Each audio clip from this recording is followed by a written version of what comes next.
Salam, selamat pagi, selamat bertemu di dalam kasih Tuhan Yesus. Saya Pastor Babu dari Gereja BIM Bandar Serian mengucapkan selamat bertemu kepada seluruh jemaat Tuhan yang mendengarkan firman Tuhan pada pagi ini, terutamanya bagi jemaat Tuhan BIM Bandar Serian. Pada pagi ini kita mau belajar dari satu topik firman Tuhan, yaitu hidup adalah pilihan. Jadi ini merupakan topik kita pada pagi ini. Jadi sebelum itu mari kita berdoa. Saya pimpin kita di dalam doa. Haleluya. Bapa di dalam kerajaan sorga, kami datang di hadapan Tuhan pada pagi hari yang indah, yang mulia ini Tuhan, mengucap syukur atas nafas hidup yang Tuhan berikan buat kami, sehingga kami adanya pada hari ini bukan karena kebaikan kami, bukan karena apa adanya kami, tetapi oleh karena kasih dan anugerah Tuhan kami hidup pada hari ini. Oleh itu Tuhan, kami datang membawa hati kami, membawa hidup kami, membawa seluruh keberadaan kami ke hadirat Tuhan pada pagi ini. Karena kami tahu tanpa Tuhan siapalah kami ini ya Tuhan. Oleh itu Tuhan, kiranya Engkau hadir di tengah kami, bahkan Engkau memberkati kami dalam ibadah kami pada pagi ini Tuhan. Utamanya bagi kami mau belajar dari firman Tuhan. Kami tahu bahwa firman Tuhan merupakan firman yang hidup, firman yang sukar dimengertikan oleh akal budi manusia, namun dengan pimpinan kuasa Roh Kudus-Mu maka kami akan mengerti dan memahami firman Tuhan pada pagi ini. Kiranya Tuhan Engkau mengurapi kami semua, bahkan memakai hamba-Mu menjadi alat-Mu, menjadi saluran berkat-Mu kepada kami semua pada pagi ini Bapa. Terima kasih Tuhan Yesus. Kami serahkan semua doa kami. Di dalam nama Tuhan Yesus kami sudah berdoa. Amin. Hidup adalah pilihan. Jadi mengapa ada pilihan? Mengapa hidup ini harus kita membuat pilihan? Sebab ya, hidup ini kita tidak dapat lepas daripada membuat pilihan. Ya, membuat pilihan artinya menurut kemauan kita mau melakukan yang jahat atau yang baik. Sesuatu itu bergantung kepada kemauan kita, bergantung kepada pilihan kita. Demikian juga kalau contohnya kita makan. Kita memilih apa makanan yang kita pilih. Kita mau makan yang ringan, yang berat, dan mau daging, mau sayur, apa saja kita menurut kemauan kita, menurut selera kita. Itulah pilihan kita, ya. Nah, sekarang kita di dalam sudah hampir 3 bulan kita memberi perintah berkurung, yaitu PKP.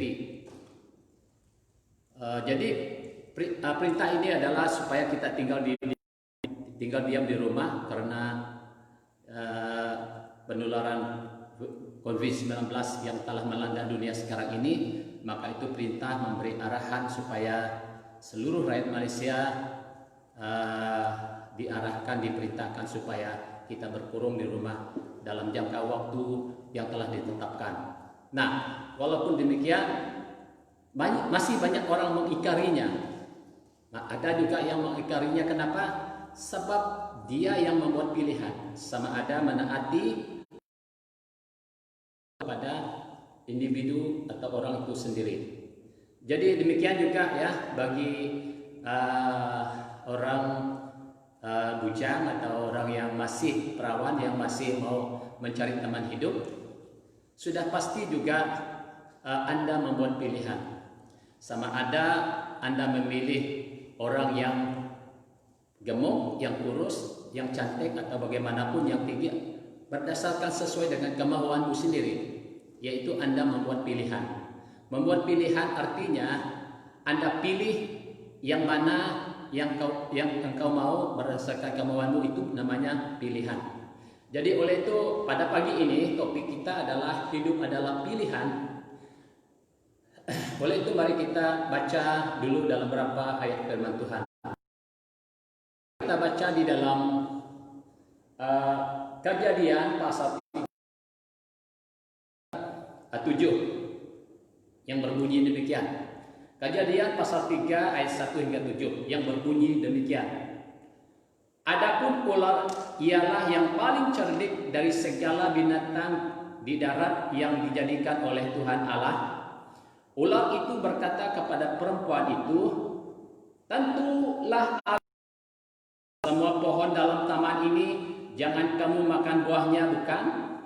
Lalu sahut perempuan itu kepada ular itu, buah pohon-pohonan dalam taman ini boleh kami makan, tetapi tentang buah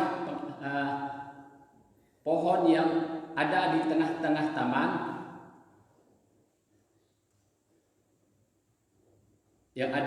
taman, tidak boleh kami makan. Janganlah kamu makan ataupun raba buah mati.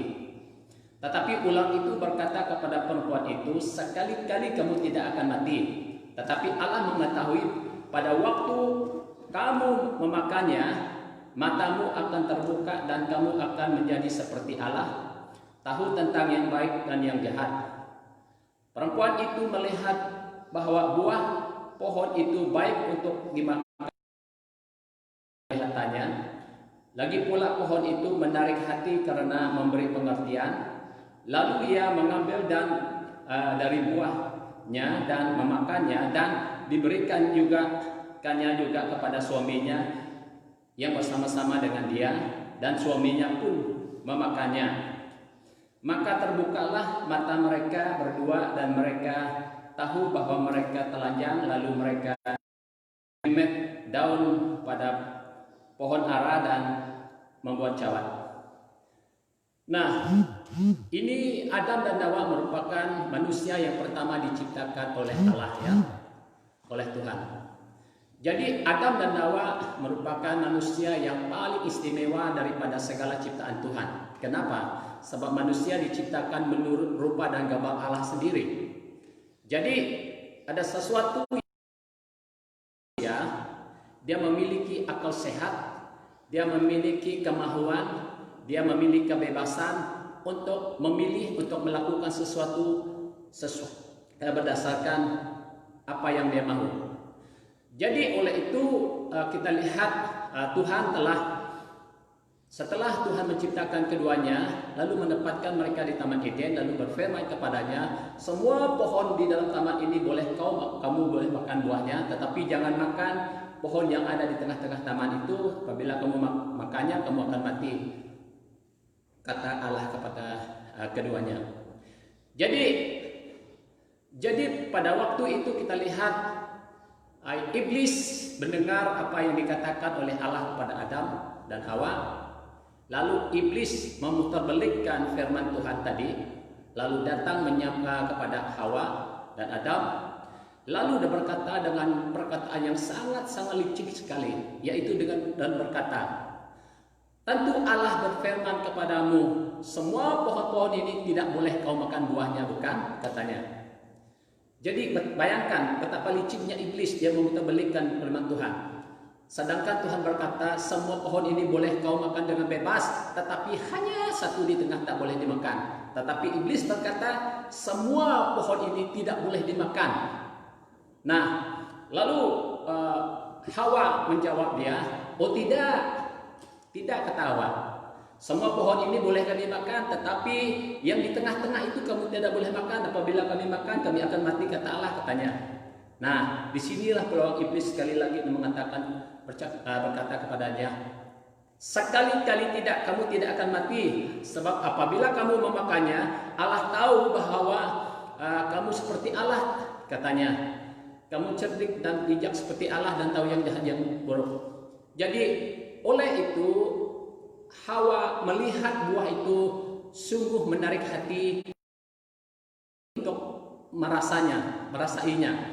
Sehingga di situ kita lihat lalu ada Hawa mengambil buah itu lalu dimakannya dan juga memberinya kepada suami dia, yaitu Hawa. Nah, apa yang kita lihat di sini ialah yaitu yang pertama, manusia pertama salah membuat pilihan. Nah, ini yang pertama. Manusia pertama salah membuat. Jadi apa yang kita lihat dalam bacaan tadi, rupa-rupanya bahwa Hawa dan mereka telah salah membuat pilihan. Mereka sudah mendengar suara Allah, jangan makan buah itu nanti kamu mati, kata firman Tuhan.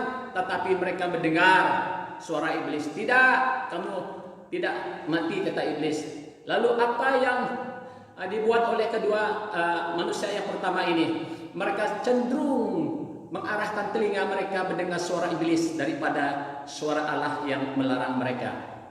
Jadi itulah yang saya katakan bahwa mereka telah membuat pilihan yang salah, yaitu karena mereka menaati suara iblis daripada menaati suara Allah. Mereka menaati perintah iblis daripada menaati perintah Allah. Jadi inilah yang disebut pelanggaran. Jadi inilah detiknya, saatnya manusia yang pertama yang diciptakan Allah ini jatuh ke dalam dosa karena melanggar perintah Allah. Saudara, apa akibatnya bagi Adam dan Hawa? Dan mereka setelah mereka makan buah larangan itu tadi, mereka sadar bahwa mereka telanjang. Wah, rupa-rupanya mereka telanjang. Mereka tahu malu dan mereka sudah menjauhi Allah dan mereka takut dan mereka gemetar dan lalu mereka menyembunyikan diri. Dosa telah masuk dalam kehidupan mereka. Jadi saudara, ini adalah karena kehendak bebas yang diberikan Allah dalam diri manusia. Manusia itu sendirilah yang mau Tuhan atau tidak, berserah kepada Tuhan atau tidak, mendengar suara Tuhan atau tidak. Sebab mereka ada pilih kemahuan mereka. Jadi mereka telah membuat pilihan yang salah. Mereka membuat satu keputusan yang salah. Mereka membuat satu tindakan yang salah, yaitu mengakibatkan dosa bagi kehidupan mereka. Memang benar mereka tidak mati secara langsung di saat itu, mereka tidak mati. Tetapi secara rohani mereka telah mati secara rohani di saat itu juga, di waktu saat mereka jatuh ke dalam dosa, sehingga hubungan mereka dengan Allah telah terputus dan mereka menyembunyikan diri. Saudara-saudara, betapa bahayanya, betapa akibatnya buruk apabila kita salah mendengar suara iblis, melakukan kehendak iblis dan melakukan pilihan yang salah. Jadi itu akibatnya. Yang kedua, memilih antara kehidupan dan kematian. Nah, mari kita baca dalam Ulangan pasal 30 ayat 19 yang berbunyi demikian. Aku memanggil langit dan bumi menjadi saksi terhadap kamu, kepadamu kuperhadapkan kehidupan dan kematian, berkat dan kutuk. Pilihlah kehidupan supaya engkau hidup, baik engkau maupun keturunanmu. Nah, ini adalah firman Tuhan lewat lentera Musa yang memperhadapkan pilihan kepada umat Israel. Sebab Musa dipanggil Tuhan untuk memimpin umat Israel keluar daripada Mesir. Sekarang kita berbicara tentang orang Israel dalam perjanjian lama, bukan Israel sekarang. Nah, Musa dipilih Tuhan untuk membawa umatnya keluar dari perbudakan di Mesir. Di dalam perjalanan mereka di padang gurun, kita lihat bahwa umat Israel ini merupakan selalu yang memberontak. Mereka melawan Allah, mereka melawan Musa, selalu bersungut-sungut. Akhirnya akibatnya mereka mati di padang gurun. Saudara-saudara, kita lihat ketika Allah telah memanggil mereka keluar dari Mesir, mereka mereka telah membuat keputusan. Dari Mesir mereka telah membuat pilihan untuk mengikuti Tuhan, untuk keluar dari Mesir, keluar dari Mesir untuk ikut Tuhan, lalu dipimpin oleh Musa menuju Kanaan, yaitu tanah perjanjian. Nah, saudara-saudara, tapi di tengah perjalanan di Mesir, di tengah perjalanan gurun, kita lihat bahwa umat ini memberontak dan akhirnya banyak antara mereka binasa di padang gurun. Mereka keras kepala, mereka tidak mau taat, mereka tidak patuh, mereka tidak mau sungut-sungut, akhirnya mereka binasa di padang gurun. Jadi oleh itu saudara-saudara, sekalipun dari awalnya mereka telah memilih untuk keluar daripada perbudakan, mereka memilih untuk ikut, tetapi sekali lagi mereka memberontak dan mati di padang gurun. Nah, di dalam Ulangan, nah sekarang ketika perhimpunan umat Israel yang begitu ramainya, sekali lagi Musa memperhadapkan pilihan antara mereka kepada mereka, yaitu antara kehidupan dan kematian, berkat dan kutuk. Apa artinya kehidupan dan kematian dan berkat dan kutuk? Artinya begini saudara. Nah, ketika umat Israel mau taat, mau hidup kepada Tuhan dan setia kepada Tuhan, mendengar suara Tuhan, itu bermakna bahwa umat Israel memilih kehidupan. Nah, ketika umat Israel memberontak dan melawan Tuhan, tidak mau setia, tidak mau taat, itu berarti mereka memilih untuk kematian. Jadi artinya memilih kutuk artinya memilih kematian. Sebab ketika mereka memberontak, ketika mereka melawan Tuhan, ketika mereka menyembah berhala, kutuk akan datang kepada mereka dan mereka akan binasa. Dan itulah Musa memperhadapkan pilihan ini kepada mereka, dan Musa juga mengatakan kepada mereka, kehidupan supaya engkau hidup, baik engkau maupun keturunanmu. Jadi Musa mau supaya memilih Tuhan supaya mereka dan keturunan mereka dapat hidup diberkati Tuhan. Jadi inilah kita lihat umat Israel ya memilih untuk beribadah kepada Tuhan, untuk percaya kepada Tuhan. Saudara-saudara, tahukah kita bahwa apa yang kita buat pada hari ini sebenarnya adalah pilihan kita? Yaitu kalau kita melakukan kejahatan, baik membunuh, merompak, mencuri, apapun yang kau buat, sebenarnya bermula dari hati dan pikiran dan tindakan dan perbuatan, dan itulah pilihanmu. Maka itu apabila kita melakukan tindakan perbuatan yang seperti itu, yang merupakan pilihan kita, maka itulah kematian. Saudara-saudara, banyak orang, kalau kita orang, apakah kamu mau memilih kutuk atau memilih mati? Tidak ada orang mau memilih mati atau kutuk. Tetapi dengan perbuatan, dengan tindakan, dengan sikap tingkah laku yang jahat, sebenarnya kita telah membuat pilihan. Memilih yang jahat, memilih kematian. Saudara, inilah yang diperingatkan Musa kepada umat Israel, supaya mereka kepada Tuhan, memilih Tuhan, memilih beribadah kepada Tuhan, mencari Tuhan, supaya mereka hidup dan keturunan mereka. Dan yang ketiga, memilih beribadah ini menyangkut dengan memilih kepada Tuhan lagi. Ini pada zaman Yosua. Yosua 24 ayat 15. Tetapi jika kamu anggap tidak baik beribadah kepada Tuhan, pilihlah pada hari ini kepada siapa kamu akan beribadah, Allah yang kepadanya nenek seberang sungai Efrat, atau kamu diami ini, tetapi aku dan seisi rumahku kami akan. Nah, di sini setelah Yosua mati, lalu Musa, lalu Yosua mengambil alih untuk memimpin Israel keluar dari Mesir, menuju ke tanah Kanaan. Jadi kita lihat bahwa Yosua masuk dalam tanah Kanaan. Jadi oleh itu langkah yang pertama mereka harus menyeberangi Sungai Yordan.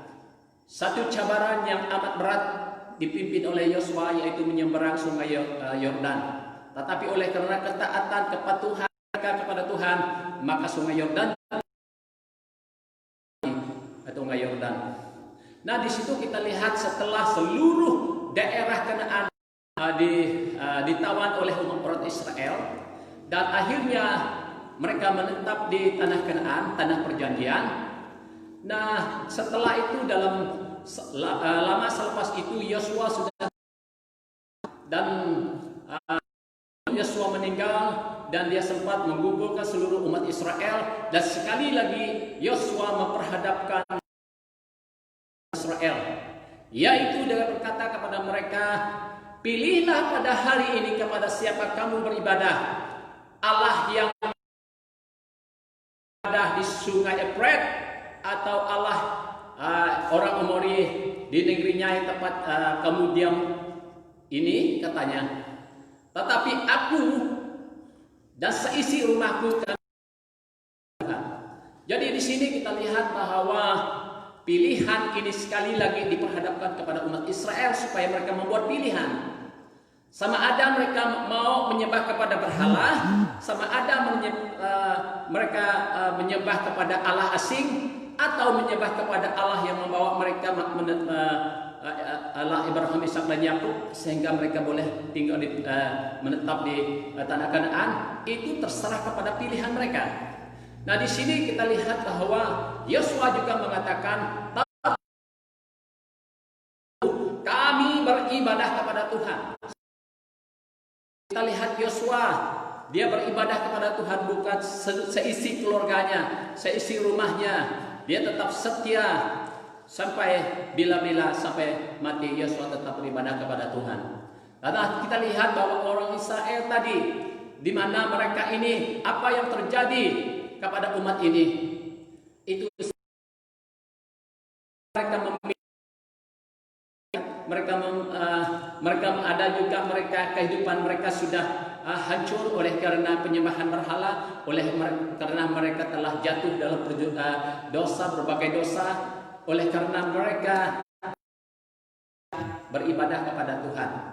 Jadi betapa akibatnya umat itu, akibat daripada kesetiaan mereka. Jadi semuanya itu adalah karena kemahuan dan pilihan mereka. Jadi mereka mengalami berbagai cabaran hidup dan tantangan, bahkan penderitaan yang berat, bahkan ditawan, dimaber dan sebagainya. Saudara-saudara, pilihan beribadah kepada Tuhan bukan paksaan.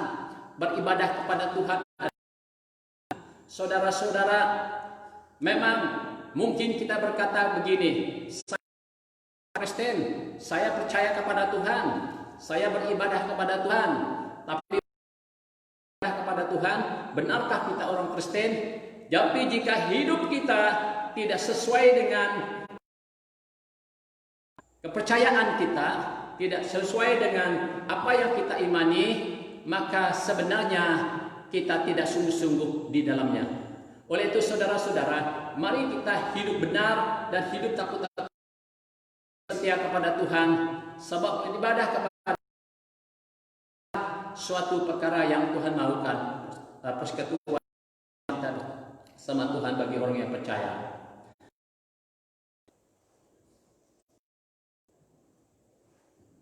Nah, saudara-saudara,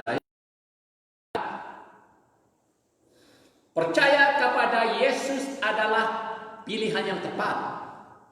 Percaya kepada Tuhan, pilihan yang tepat. Saudara-saudara, siapapun kita mau buat pilihan. Tetapi apakah pilihan kita tepat atau tidak, itu bergantung kepada yang kita pilih. Nah, saudara-saudara, mari kita baca dalam beberapa ayat dulu. Yohanes 14 ayat 6 yang berbunyi demikian. Kata Yesus kepadanya, "Akulah jalan dan kebenaran dan hidup, tidak ada seorang pun yang datang kepada Bapa kalau tidak melalui aku." Nah, saudara-saudara, kalau Yesus itu jalan, kita hidup. Sebab untuk menuju kepada kehidupan tidak ada jalan lain. Tidak ada 2 jalan, tidak ada 3 jalan, tidak ada banyak jalan, hanya satu-satunya jalan. Yaitu jalan itu ialah di dalam Tuhan Yesus menuju kepada kehidupan kekal. Dikatakannya, tidak ada seorang pun yang datang kepada Bapa kalau tidak melalui aku. Kalau tidak melalui Yesus, tidak ada yang dapat pergi ke surga. Sungguh pun kita meyakini dengan kepercayaan, tetapi untuk masuk ke dalam kehidupan kekal hanya melalui Yesus. Jadi saudara-saudara, ketika kita membuat pilihan, itu adalah jalan. Percaya Yesus itu adalah juru selamat. Sebenarnya kita telah membuat pilihan. Membuat pilihan yang menentukan kehidupan kekal kita.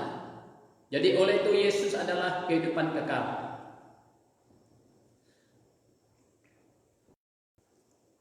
Kita baca juga di dalam Kisah Para Rasul 4 ayat 12. Dan keselamatan tidak ada di dalam siapapun juga selain dia, yaitu di dalam Yesus, sebab di bawah kolong langit ini berikan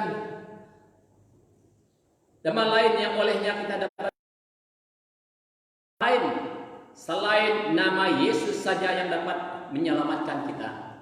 Jadi oleh itu saudara-saudara, tidak ada nama lain di bawah kolong langit ini, tidak ada nama lain memberi keselamatan. Begitu juga dalam ketahui kita baca dalam Filipi pasal 2 ayat 10 dan 11 mengatakan, setiap lutut akan bertelut, setiap lidah akan mengaku Yesus adalah Tuhan. Segala yang ada di langit, segala yang ada di dunia ini, segala yang di bawah bumi, setiap lutut akan bertelut dan setiap lidah akan mengaku bahwa Yesus adalah Tuhan. Jadi, ketika kita percaya Yesus Tuhan, sebenarnya kita telah membuat satu keputusan yang tepat, putusan yang menyelamatkan jiwa kita, menyelamatkan kita daripada kebinasaan. Nah, saudara-saudara, kalau kita lihat dalam banyak perkara, pilihan paling utama, ya, kalau kita lihat banyak bumi ini yang sanggup bunuh diri ketika menghadapi stres, tekanan, ketika menghadapi masalah-masalah yang berat, lalu mau menjadi jalan pintas dan bunuh diri. Artinya, setiap orang yang bunuh diri sebenarnya dia telah membuat pilihan. Dia telah memilih mencari jalan penyelesaian. Tetapi orang yang bunuh diri sebenarnya mereka memilih untuk masuk di dalam hukuman kekal. Itu yang orang bunuh diri tidak tahu. Jadi oleh itu jangan mudah bunuh diri, jangan habiskan nyawamu sendiri. Berat apapun pergumulanmu, apa berat apapun masalahmu, tekanan hebat apa yang kau hadapi, jangan pernah mau bunuh diri. Sebab di saat kita bunuh diri, tiada pengharapan lagi. Masa untuk bertobat lagi. Kita memilih untuk masuk dalam kehidupan kematian kekal. Nah, saudara-saudara, nah kalau kita lihat ketika Yesus disalibkan di Gunung Golgota, di saat Yesus disalibkan di Gunung Golgota, yang bersama dia, satu di sebelah kirinya dan satu di sebelah kanannya. Mereka itu benar-benar jahat dan penjahat. Salah satu daripada penjahat itu berkata kepadanya, kita menerima kejahatan kita. Tetapi dia ini tidak berbuat satu apapun yang jahat. Katanya kepada Yesus. Lalu katanya kepada Yesus, ingatlah akan aku apabila engkau datang memerintah sebagai raja. Lalu Yesus menjawab penjahat ini, aku berkata kepadamu saat ini juga, sekarang ini juga, kamu bersamaku di Firdaus. Maaf tergendala sedikit. Jadi artinya penjahat ini telah membuat keputusan untuk percaya kepada Yesus. Penjahat ini tepat memilih Yesus untuk menjadi juru selamatnya. Jadi penjahat ini ketika itu juga diselamatkan. Saudara-saudara, tahukah kita di saat kita mengaku Yesus, di saat kita bertobat, di saat kita menerima Yesus dalam kehidupan kita, sebenarnya secara roh, di dalam roh kita telah memiliki kehidupan. Jadi saudara-saudara, marilah kita belajar untuk buat pilihan yang tepat. Jangan kita membuat pilihan yang salah, sebab apabila kita membuat pilihan yang salah, tidak dapat mengubah keadaan lagi. Nah, lebih-lebih lagi yaitu keputusan sebagai orang percaya. Jika kita telah memilih untuk Tuhan, setialah beribadah kepada Tuhan. Jika kita sungguh-sungguh percaya kepada Yesus, memilih kepada Yesus, percayalah sungguh-sungguh, sebab dengan kita bersungguh-sungguh pasti Tuhan. Jadi saudara-saudara, inilah 4 poin yang kita pelajari pada pagi ini. Kiranya firman Tuhan pada pagi ini memberkati kita bersama. Biarlah kita belajar dari untuk menguatkan kita, untuk kita semakin kuat, semakin dekat, semakin mengasihi Tuhan dalam kehidupan kita. Berdoa, haleluya. Bapa di surga, kami mengucap syukur karena Engkau hadir di tengah kami lewat hari ini Tuhan, di mana kami telah belajar dari firman